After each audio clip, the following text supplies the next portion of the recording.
So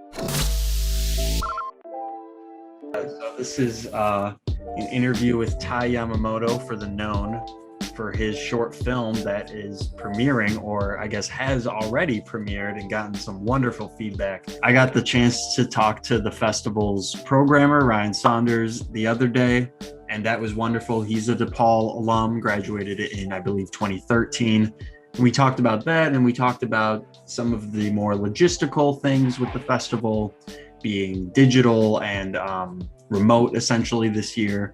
And now it's great because we get to talk to not only one of the filmmakers behind one of the many films at CineYouth, but also one of my friends and my former boss, I guess I could say, even though that was between us. But Tai Yamamoto, how you doing today, man?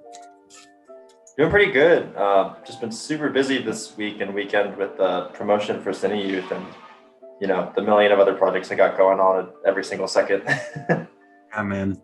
And we know you had, like, I know you just do so much else. And I really, there's going to be a part of me that wants to latch on that and talk about that. But today we're going to talk about this movie, Face Me, that you made. And that has just, like I said, just been showered with praise. And I'm right on top of that. But I just kind of want to get right into it. But before I get into any like specific questions, if you could just tell me a little bit about the short, maybe a little bit about the pre-production, but yeah, like what is it to you, and just a little synopsis.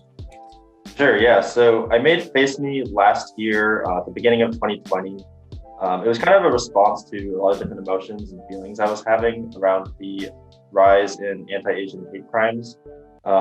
Kind of during the early days of COVID when, you know, that just was starting and has only really worsened and continued over the past year.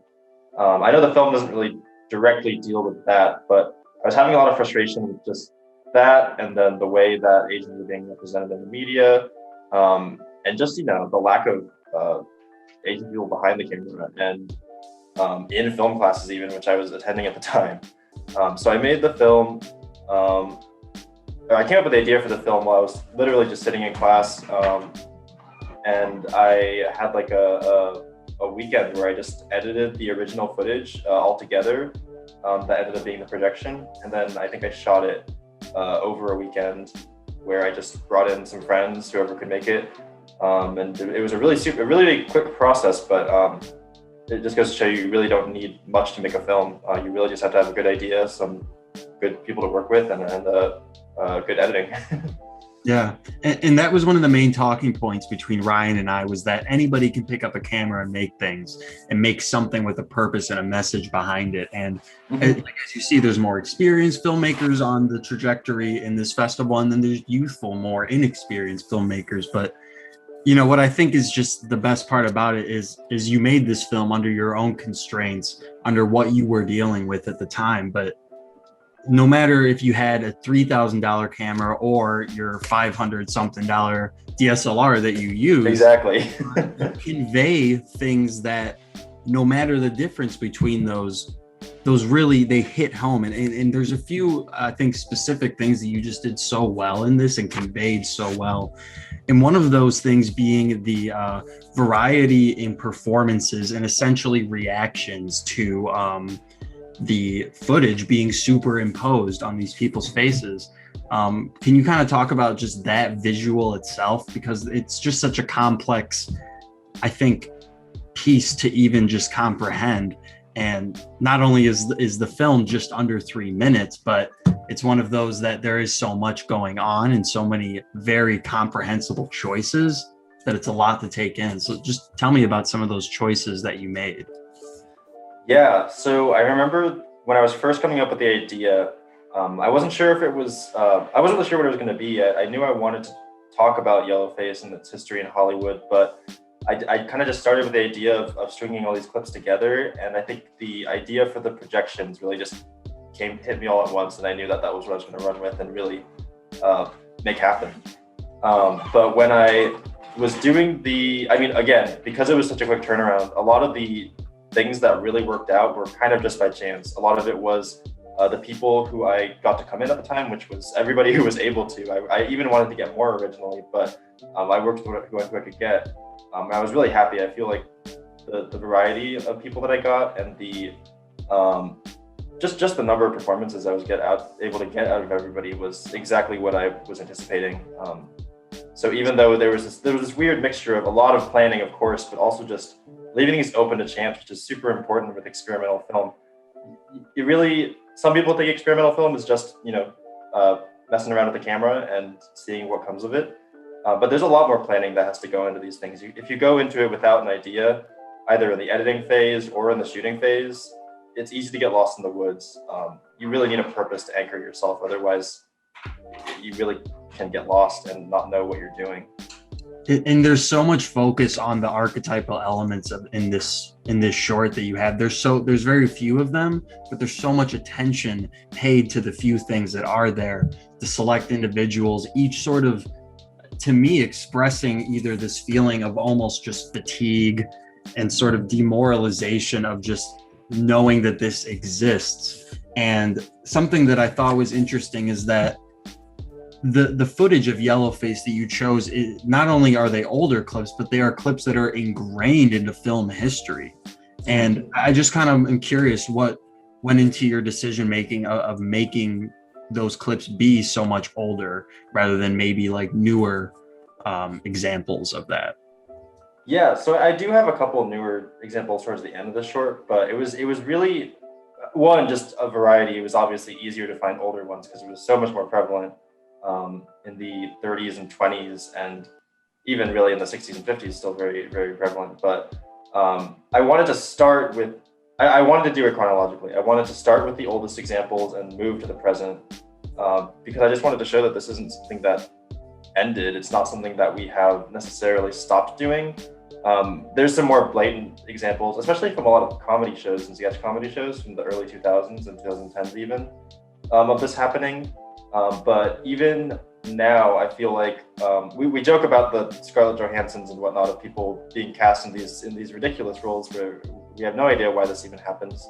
But it has changed. We don't when we cast white actors as Asian people now, it's not always the blatant stereotypes of the slanty eyes and whatnot. It's also just really, really subtle and strange things, like in what is that movie called? The Hawaiian one with Emma. Was it Emma? Ooh. Oh gosh, yeah, Aloha. That I use that. I put that at the very end of Face Me. Just that was one of the most contemporary examples that I could find. This even on YouTube, if you find clips of the movie, that's where I pulled it from. There's just weird things that she says. Whoever wrote that movie was I don't know what they were going through, but I want to say Cameron Crowe. Was it? Oh my gosh. I believe he might have directed it, but I'll have to look at that. I mean, even if she had just been actually part Asian, I believe she's supposed to be Vietnamese in the film, but even if she had been, it would have just changed everything because the performance would have been more authentic, and there was just no reason to cast her in that role, which we see is obvious now, but it happened, so obviously it wasn't obvious to everybody. But yeah, I just wanted to show that the conversation is not over, and even though we don't see it every day in the blatantly obvious ways that we used to, it's just kind of changed. It's morphed into something different now, and there's just different ways that we see people either trying to be Asian or hawking different fashion trends from Asian culture without really paying a lot of respect to the culture that they're taking from. We see it every day now, but these things just change and morph is what I'm trying to say, I guess. And I think what you said there perfectly encapsulates, I think, what a lot of your film speaks to. And I think that what's so great about it and sort of the diversity in clips from different ages is different generations reacting to this short. And that's something I didn't even think about immediately when I saw it, because essentially the barriers to entry for the CineYouth Festival now and being digital is just a little bit naturally higher, which means I think a younger demographic. But how do you think older generations might react to this film? I think differently than someone like myself or you might, that is more experienced in sort of film history and criticism and is very cognizant of this very blatant history of racism, blackface, yellowface in cinema. Yeah, I think that as long as the message of the film is clear to whoever's watching it, I think that the reaction is going to be fairly similar for a lot of people. At least the initial, the shock that I was trying to create. But I don't want to say fortunately, but I have not received any negative responses to the film, which is something that I was kind of anticipating, just to see if there would be any pushback against the message I was trying to show. But I think the thing is that since the clips do start with older films, I think it's easy for us now to just look at those and say, oh, well, it was wrong, and we know that now, so we're not going to do that again. And it just seems kind of black and white. But that's why I really wanted to show some clips more from the present, because I feel like those ones are a bit more controversial. People still defend Aloha, people still defend other roles that have been taken from Asian people. So I would like to see if I'm able to find, if I were to do this project again, maybe I would pull more clips from the present, but that's kind of a different, going off course from the question. No worries. And I think some of my questions are framed that way. So do not worry about that. And sort of, I think the last question I have, and this is what I said I would try to avoid, which is talking about the culmination of other things that you tackle. Oh, of course. And this project, I think, speaks to you being a jack of all trades person. There are so many different capacities of energy, efforts, and knowledge that go into being a director and essentially running this short film. You took on so many different roles. I think director is the more all-encompassing one. But of course. How do you think that working on this film, making it, having a tangible thing, and now getting this feedback, how do you think that this will sort of impact how you tackle your other work? Like, because this really does seem like a really huge moment for your filmmaking career specifically. Yeah, it really. I mean, when I made the short originally a year ago, which feels like forever ago, obviously pre-COVID, anything feels like forever ago. But when I made it originally, just I shared it with some friends, and it was nice to see everybody be kind of positive towards it. But when I got accepted to CineYouth last year, and then when the festival happened this year, and I've gotten so much press and buzz and positive reactions, it was more just affirming, I guess, to me that I'm doing the right thing and that I'm able to do something with my art that's not just me, screaming into the void for no reason. And it definitely showed me that with future film projects, which I'm not necessarily at liberty to talk about all of them right now, but with things that I have coming up, I want to bring what I did in that film to everything that I do. I'm not always going to be doing experimental film. I know that. I do want to do some narrative things that are more traditional. Me as the director, directing a script and actors in a more, narrative, I don't want to say conventional, but in a more narrative style. But I don't want to lose that experimental edge that I brought to Face Me. I don't want to lose the just the tone that I was able to capture. I don't want to lose the themes. I'm definitely going to carry everything that I brought to that short into my work, whether it's me directing a horror movie or a comedy or anything. I feel like that's something I can bring that nobody else has. I mean, people have been responsive, I think, to the film because it's, for some people, I think not something they've seen before. And that's definitely what I want to keep bringing to the table. And what's great about films, and your film specifically in general, is that it is this body of work that will carry on and live on.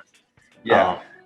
Even though it is only 2 minutes long, it's already, I'm sure, been played for a cumulative amount of hours. And I think that's fantastic.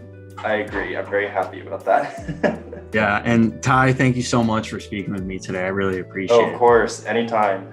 And everyone, make sure you go see Face Me, and also go check out the other wonderful films at the CineYouth Festival. Link in description.